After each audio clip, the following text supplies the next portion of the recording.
Reality of life. आज की जो कहानी है वह बहुत ही सरल है, जो हम रोज सुनते हैं या बोलते भी हैं, पर आज के बाद आपका नजरिया बहुत ही अधिक बदल जाएगा इस कहानी सुनने के बाद। उम्मीद करती हूँ आप लोग इस को पॉजिटिव वे में समझने का प्रयास करेंगे। सुबह 5 बजे अलार्म बजा। सुबह आज बेमन से उठी, अंग दर्द कर रहा था। 2 मिनट और लेट जाती हूँ। उसमें ही 10 मिनट निकल गए। आखिर 5:15 पर तो उठना ही पड़ा। अलसाई आंखों को खोला और बाथरूम में जाकर मुंह धो आई। फिर फटाफट किचन में गई। एक बर्नर पर पानी चढ़ाया, सास को गर्म पानी दिया, फिर सब्जियों को फ्रिज से निकाला। क्या बनाऊं? कल इसके लिए सोच नहीं पाई थी। कल अचानक से पास में रह रहा बुआ सास का परिवार आ गया। डिनर भी यहीं था। रात को वो देर तक बैठे, फिर उनके जाने में देर हो गई, फिर सोने में और सुबह आँख खुलने में। भिंडी बना लेती हूँ, ये सोचते ही लग गई भिंडी काटने में। सास आराम से गर्म पानी घूंट घूंट कर पी रही थी। मन में तो आया कह दे, मां जी आप सब्जी काट दे तो मेरी मदद हो जाएगी, पर हिम्मत नहीं हुई। रोज सोचती है पर कह नहीं पाती। शादी को 10 साल होने को जा रहे हैं, पर आज तक कहने की हिम्मत नहीं जुटा पाई। सुबह के आते ही सास ने किचन से संन्यास ले लिया। फटाफट सुबह ने भिंडी काट कर छौंक दी। इतने में बच्चों को उठाने का वक्त हो गया। एक तरफ सब्जी, दूसरे बर्नर पर चाय, तीसरे पर दूध चढ़ाकर बच्चों को उठाने चल दी। छोटे बच्चों को उठाओ, सहलाओ, लाड लड़ाओ, गोदी में बिठाकर पुचकारो, तब जाकर उठते हैं। उसमें भी 10 से 15 मिनट लग जाते हैं। मम्मी आज दूध नहीं पीना, आप पिला दो तो पी लूंगी। मन तो करता है अपने बच्चों को अपने हाथों से खिलाऊं, पर उसी वक्त गैस पर रखी सब्जी हिलानी थी, नहीं तो जल जाती। छोटी अपने आप पियो, मुझे और भी काम है, सुभी ने यूं ही बनावटी गुस्से में कहा। कभी कभी लगता है मैं अपने बच्चों को टाइम नहीं दे पाती, अब क्या करूं? शिखा ने फटाफट परांठे सेंके और दोनों बच्चों को तैयार करके टिफिन पैक कर दिया। अरे मम्मी, पानी की बोतल? हाँ वो तो यही रह गई। हड़बड़ी में सुभी ने वो भी भरी। 2 मिनट भी देर हो जाए तो बस रुकती नहीं है। फिर बच्चों को स्कूटी से इतना दूर छोड़ने जाओ। सुबह चाय। ससुर जी अखबार का पन्ना पलटते हुए बोले। जैसे तैसे चाय दी और बैग लेकर दौड़ी। बच्चों को बस में बैठाकर बोझिल कदमों से घर आते हुए पार्क में टहल रही औरतों को देखकर उसका भी मन हुआ कि वो भी सुबह की ताज़ा हवा में टहले, पर अभी उसे नैतिक का टिफिन पैक करना था, नाश्ता बनाना था। घर आकर उसने रोज की तरह सास, ससुर, पति के लिए नाश्ता बनाया। फिर सारे बिस्तर समेटे, यहाँ वहाँ पड़े कपड़े उठाए, वॉशिंग मशीन में कपड़े लगाए, किचन के दूध दही के बर्तनों को खाली किया। उसने तसल्ली से बैठकर चाय भी नहीं पी कि तभी खबर मिली कि आज मेड नहीं आएगी, उसके पाँव में चोट लगी है। घर का काम निपटाने में वक्त लग गया। लंच बनाया, लंच का काम निपटा था कि बच्चों को लाने का वक्त हो गया। छोटी 1 बजे स्कूल से आती है, उसे लेकर आई, उसका खाना पीना किया, कपड़े बदले, बड़ी मुश्किल से उसे सुलाया था कि तभी बड़े बेटे को लाने का टाइम हो गया। सुबह का मन कर रहा था कि वो भी एक झपकी ले ले, पर फिर स्कूटी स्टार्ट की और बेटे को 3 बजे बस स्टॉप से लेकर आई। दोनों बच्चों के आने का अलग वक्त है, 2 बार चक्कर हो जाते हैं। ससुर जी टीवी देख रहे थे, वो भी ला सकते थे, पर ये भी सुबह का काम था। सोनू की स्कूल की बातें सुनने में लीन थी। उसे खाना दिया था कि छोटी शोर शराबे से उठ गई, फिर उसे बहलाने में लग गई। सुबह 4 बज गए, चाय का टाइम हो गया, बना दो। सुबह की सास पलंग पर करवट बदलते हुए बोली। सुबह तेज कदमों से किचन में दौड़ी और चाय चढ़ा दी। अपनी भी चाय का कप लेकर कमरे में आई। दोनों बच्चों की डायरी चेक की, उन्हें होमवर्क करवाया, छोटी का डिक्टेशन था, उसे स्पेलिंग याद करवाई। सोनू के कल मैथ्स का टेस्ट था, उसे समझाया। इसी में 6 बज गए। सास ससुर जल्दी खाना खा लेते हैं। एक बर्नर पर सब्जी चढ़ाई तो दूसरे पर बच्चों के लिए दूध। सीटी बजते ही आटा मला, बच्चों को दूध देकर तैयार किया और दोनों को ड्राइंग क्लास छोड़कर आई। आकर सास ससुर को खाना खिलाया, फिर बच्चों को लाने का वक्त हो गया। शाम को पार्क में चहलकदमी करती औरतों को देखकर उसका भी मन करता वो भी कुछ देर यहाँ रुके, सबसे बात करे। लेकिन नैतिक के ऑफिस से आने का वक्त हो जाता है।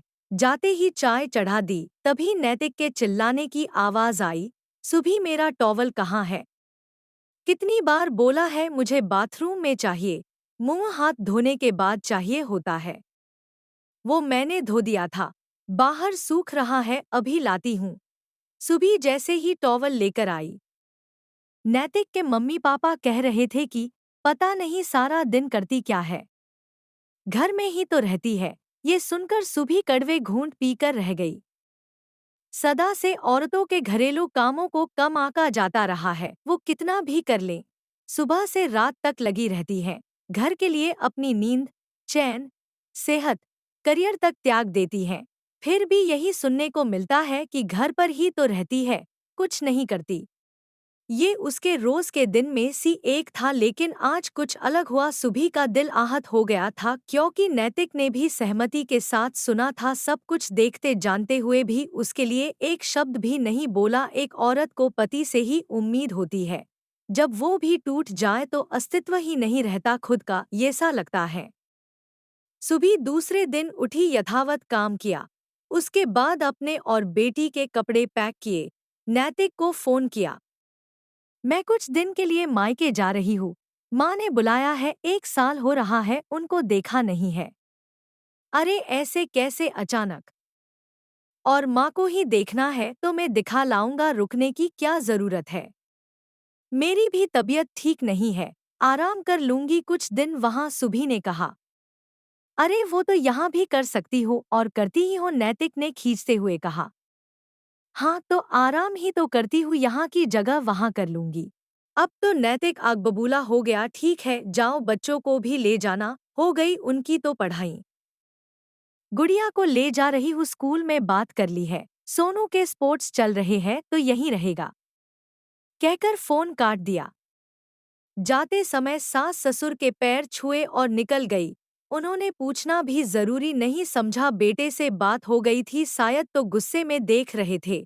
पिछले 10 सालों में कभी कोई कसर नहीं छोड़ी थी घर के काम में, सभी की सेवा खुशामद करने में, लेकिन कभी प्यार के 2 बोल सुनने नहीं मिले, कभी पलट के नहीं बोला ना। आज हिम्मत थी सो चुपचाप चली गई। इधर फिर सुबह हुई, नैतिक लेट उठा, बेटे का भी स्कूल छूट गया। किचन में आया तो माँ ने चाय बड़ी मुश्किल से बनाई, नाश्ता बाहर किया और घर में भी सबको दे गया। जैसे तैसे सुबह का निपटा तो दोपहर के खाने की चिंता सास को सताने लगी। कहाँ तो मुंह से निकलते ही हर चीज हाजिर हो जाती थी, और अब दाल रोटी भी नहीं बन पा रही। दाल चावल बना लिए, वो ही सबने खाए। शाम को चाय, फिर डिनर, सो हालात खराब हो गई सासू माँ की। उस पर कपड़े साफ सफाई सी लेके हजारों काम घर में दिखने लगे, उसी घर में जिसमें कोई काम नहीं था सुभी के लिए। दूसरे दिन ससुर को छोड़ने जाना था बेटे को स्कूल, और फिर लेने, जो उनको पहाड़ सा काम लग रहा था। बात बात पर सुभी का नाम चिल्लाते सभी फिर शांत हो जाते। 2 दिन बीत चुके थे, तीसरे दिन नैतिक शाम को लौटा तो मम्मी पापा के ही पास बैठ गया। पापा ने कहा, क्या हुआ बेटा? कोई काम ठीक से नहीं हो रहा है, ना टाइम से उठ पा रहा, ना सो पा रहा, ना ही पेट भर खा पा रहा हूँ। ऑफिस का काम भी पेंडिंग है। उधर बेटे के स्कूल से नोटिस आया है, होमवर्क नहीं हुआ है। हमारा भी यही हाल है, ना जाने बहू कब आएगी।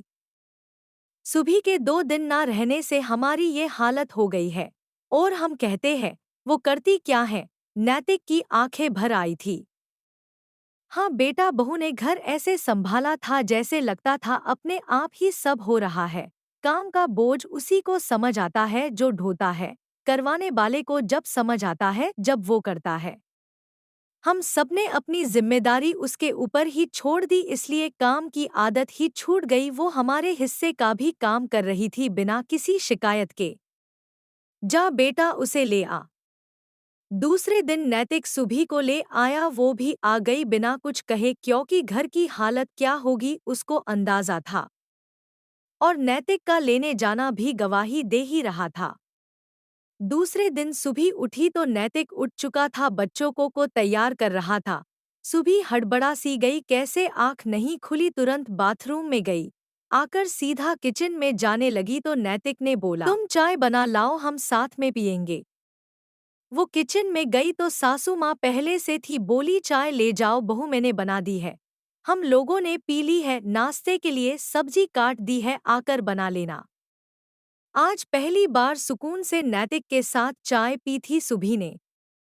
फिर किचन में आके नाश्ता बनाया, बच्चों को रखा और जैसे ही स्कूटी की चाबी उठाई, ससुर बोले लाओ बहू में छोड़ आओ बच्चों को, थोड़ी हवा भी लग जाएगी। सुबह की इतने सरलता से सारा काम हो गया था। सुबह आकर शांत बैठ गई। सासू माँ आई, नैतिक भी। सासू माँ बोली बहू हमें समझ आ गया है, वो जो तू बताना चाहती थी, अब से हम सब तुम्हारे साथ काम में हाथ बटाएंगे। हम भूल गए थे कि एक बहू के आने से हमारी जिम्मेदारियां बढ़ जाती है, खत्म नहीं होती, तू नौकरानी नहीं बहुरानी है। नैतिक ने कहा, कई बार हमने बोला है तुमको, तुम करती क्या हो। आज समझ आ गया है, ये घर सुचारू रूप से सिर्फ तुम्हारी बदौलत ही चलता है। तभी ससुर जी आ गए, बोले बहू आज हम सब अपनी जिम्मेदारी समझेंगे, जो बन सकेगा तुम्हारी हेल्प करेंगे। नैतिक ने सुभी से पूछा, बताओ तुम्हें क्या चाहिए। सुभी ने कहा, बस अब और क्या चाहिए। सुभी रो रही थी, सबकी आंखों में आंसू थे, लेकिन ये खुशी के आंसू थे। घर में सब समय रहते सब समझ गए, लेकिन बहुधा ऐसा नहीं होता, लेकिन उम्मीद करती हूँ जैसे इस कहानी में घर के सभी सदस्य एक गृहिणी की अहमियत समझ गए, इस तरह अगर हर घर में समझ जाए तो एक औरत भी अपने जीवन को शांति से इज्जत से जी सके, अपने हाउसवाइफ होने पर खुश हो सकेगी।